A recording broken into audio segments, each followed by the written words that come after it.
Divisional round weekend. Many believe it's the best football weekend of the year. I am inclined to agree. So I hope you've cleared your schedule because this should be fun. 4 games on the slate, of course. I'll be involved in 2 of them. Would like to talk about those first, but then we're going to talk about the other 2 quickly as well. Let's get started in Atlanta, where the Falcons host the Seattle Seahawks. Atlanta, a 4.5-point favorite at Betsafe, 51.5 the total here. A lot of people liking Seattle in this spot. After all, the Seahawks, much more playoff experience than the Falcons, and they looked pretty good last week in beating Detroit 26-6. Plus, they beat the Falcons already this season. That was back in Week 6. But let's talk about that game because I remember that game very clearly. I watched the whole thing. I was backing Seattle -7. Seahawks got out to a 17-3 halftime lead before the Falcons totally dominated the second half. Seattle ended up winning 26-24. But Atlanta had the ball at the end of the game, driving down for what could have been the game-winning field goal. Then there was a missed pass interference call, was very controversial at the time. This was actually one of the more memorable games of this 2016 regular season. As we said, the Falcons totally dominated the second half. Matt Ryan finished the game with 335 yards passing and 3 touchdowns. I guarantee you, when Atlanta left the field that day, they certainly felt they were the better team, and I think many observers agreed.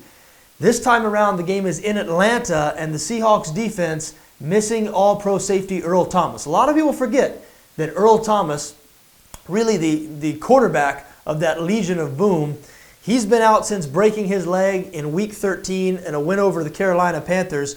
And the Seahawks defense has really missed Thomas in his absence. They've been very vulnerable since losing him. In Week 14, they surrendered 38 points to the Green Bay Packers. In Week 16, they allowed the Arizona Cardinals to score 34. And then in Week 17, they gave up 23 to the lowly San Francisco 49ers. Now, I know they looked really good last week, but keep in mind, Detroit was stumbling heading into the playoffs. They had lost 3 straight games. Matt Stafford was dealing with an injury to his throwing hand. The Atlanta Falcons, an entirely different animal. The Falcons, #1 in the NFL this year in terms of scoring offense. They averaged 33.8 points per game, and they were especially good at home. In their 8 home games, the Falcons scored 24 points or more every time, and they scored 30 or more 6 times. In 6 of 8 home games, the Falcons scored 30 points or more. Look, I know Seattle has a great defense. I know they have a lot of playoff experience, but I don't like them in this spot. I mean, look, they've already had a chance at this Atlanta offense, and as we mentioned, they did not pass with flying colors. Matt Ryan finishing with 335 passing yards, 3 touchdowns. No Earl Thomas for the Falcons now. This game in Atlanta, I think we're going to see the Falcons offense do what they've done all season, which means it will be up to the Seattle offense to keep pace. And the Seahawks just not built that way. They only averaged 22.1 points per game this season. They were 25th in rushing. And now I know Thomas Rawls had a big game last week against Detroit, but you look at the Seattle offense throughout the season, they were definitely missing that power running component that they had throughout the past few years. They've really been reliant on Russell Wilson's right arm and playmaking ability, and Wilson is just not surrounded with the kind of weaponry that Matt Ryan has. I just think the Seahawks are outgunned in this situation. I think the Falcons are much better on the offensive side of the ball, and even though Atlanta is vulnerable on defense, just not sure the Seahawks quite good enough offensively to keep pace with Matt Ryan and the Falcons. So I do like Atlanta in this spot. Think they're going to cover the 4.5-point number. Moving on now to Kansas City, where the Chiefs host the Pittsburgh Steelers. Kansas City favored by 1.5 at Betsafe, 44.5 the total here. Boy, after watching the Steelers, to me, this has the looks of a Super Bowl team. I don't know how you watch this Pittsburgh team right now and think, I think I really like the other side. As a matter of fact, the only 2 concerns when we're talking about this Steelers team, well, their secondary, that's a bit of a concern, even though they weren't too bad, 16th in the NFL this year in passing defense. And, of course, the bigger concern, the health of Ben Roethlisberger. Roethlisberger sustained a foot injury at the end of last week's game against Miami. It was actually on his very last pass attempt. A lot of people thought he shouldn't have even been in the game at that time. He was seen wearing a walking boot after the game and on Monday. At the time of this recording, we really don't have much more information. We don't know how severe the injury is. What we do know is Ben Roethlisberger's history when it comes to things like this. There is nobody in the NFL who, through the years, has played through more pain or more minor bumps and bruises than Ben Roethlisberger. I mean, this guy is always dealing with something, it seems like, and it never seems to slow him down. I guarantee you he is going to be out there this weekend, and I'd be very surprised if he looks any different at all from what he's looked over the past few weeks, and he has been playing great football, as has this Steelers team as a whole. They have now won 8 straight ball games. We know about that passing attack. Roethlisberger to Antonio Brown, really the bread and butter. The Steelers, 5th in the NFL this season in pass yards per game. But you know what? That's pretty much second fiddle on that offense right now, because Le'Veon Bell playing as well, actually playing better than any running back in the NFL. I mean, you look at his last 7 games, over 1,000 yards, 1,002 yards in his last 7 games, 167 rushing yards in Pittsburgh's big win over Miami last week. That is a Steelers postseason record. And Bell's going to be facing a Kansas City defense here that had trouble stopping the run all season. The Chiefs, 26th in rushing defense. They surrender 121 rushing yards per game and 4.4 yards per carry. Just don't know how they're going to slow down Le'Veon Bell here. Nobody has been able to slow down Bell. And as we said, the Chiefs have had problems against the run all year. We mentioned Pittsburgh, not great in the secondary, 16th in passing defense this year. But they're facing a Kansas City offense that is just not well equipped to attack them in the secondary. I mean, the Chiefs, as has been the case the past 3 or 4 years, they employ sort of a conservative dink and dunk passing game. Alex Smith has been known as check down Charlie throughout his career. The Chiefs only passed for 234 yards per game this season. I just can't see them going up and down the field. I think if they're going to win this game, their defense is going to have to do the heavy lifting. And based on what we've seen out of this Pittsburgh offense over the past, 8 weeks, again, they're on an 8-game winning streak, I don't see it happening. The Steelers have scored 24 or more in all 8 of their recent wins.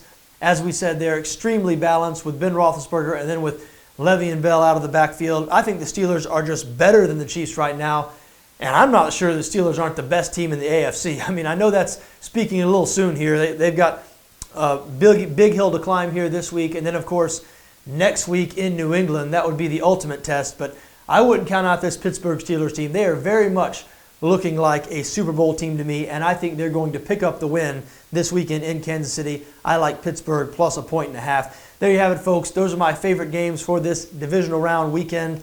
I like the Atlanta Falcons at home minus 4.5 against Seattle, and I like the Pittsburgh Steelers in Kansas City plus 1.5. There are 2 other games, though. Let's talk about those quickly. Starting in New England, the Patriots, a big 15.5-point favorite over the Houston Texans. That is the biggest line we've seen in a playoff game in 18 years. But hey, it's warranted. I mean, it's unimaginable Houston beating New England in this spot. It is just not going to happen.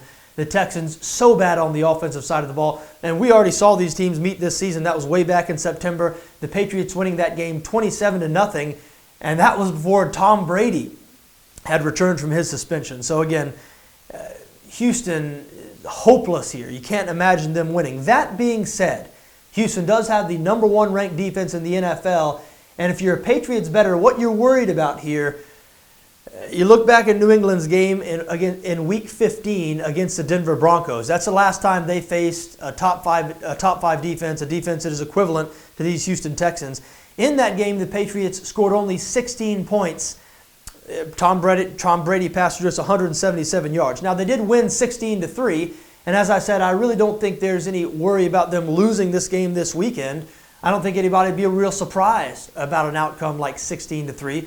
But 16-3 would be a loser if you had New England minus 15.5. And there is a chance that the Texans defense, which has been so good this season, sort of mucks up the game, slows down this New England offense. That's the only thing keeping me away from the Patriots side here. I mean, with a number like 15.5, you can never rest easy. Backdoor cover, always a possibility. So I've decided to sit this one out. But like everybody else, I expect New England to win and win fairly easily. Final game of this, I almost said wild card weekend, of this divisional round weekend should be a great one. The Green Bay Packers going on the road to face the Dallas Cowboys. Dallas, a 4.5-point favorite at Betsafe, 52 the total here. Now, the Cowboys were the best team in the NFC all season. They beat the Packers already this year. That was a couple of months ago, but it was a convincing win, 30-16. However, this Green Bay team, really hot right now. They've won 7 straight games, Aaron Rodgers playing his best football. So now you have a playoff-tested Green Bay team that's won 7 straight. Future Hall of Fame quarterback in Aaron Rodgers facing a Dallas team led by a rookie quarterback in Dak Prescott. A lot of reasons to be concerned here, I believe, if you're a Cowboys fan. And I actually lean towards Green Bay in this spot. Keep in mind that Green Bay defense, the strength of that unit is stopping the run, where their bad is in the secondary. So I really believe that if the Cowboys are going to win this game, Prescott is going to have to make plays with his arm. Not sure if he's going to be able to do that. But I'll tell you what, I have been wrong on Dallas so often this season. They have cost me so much money. There is no way I'm jumping in the fray here again. I'm going to sit this one out, watch this one as a spectator. But again, I do have a lean towards Green Bay plus 4.5. There you have it, folks. Those are my thoughts on this divisional round weekend. Again, the 2 games I recommend, Atlanta minus 4.5 against the Seattle Seahawks and Pittsburgh to beat the Kansas City Chiefs. But hey, I wish you best luck no matter what you decide to do this weekend, just so long as your interests don't conflict with my interests. For Betsafe, I'm John Arnett.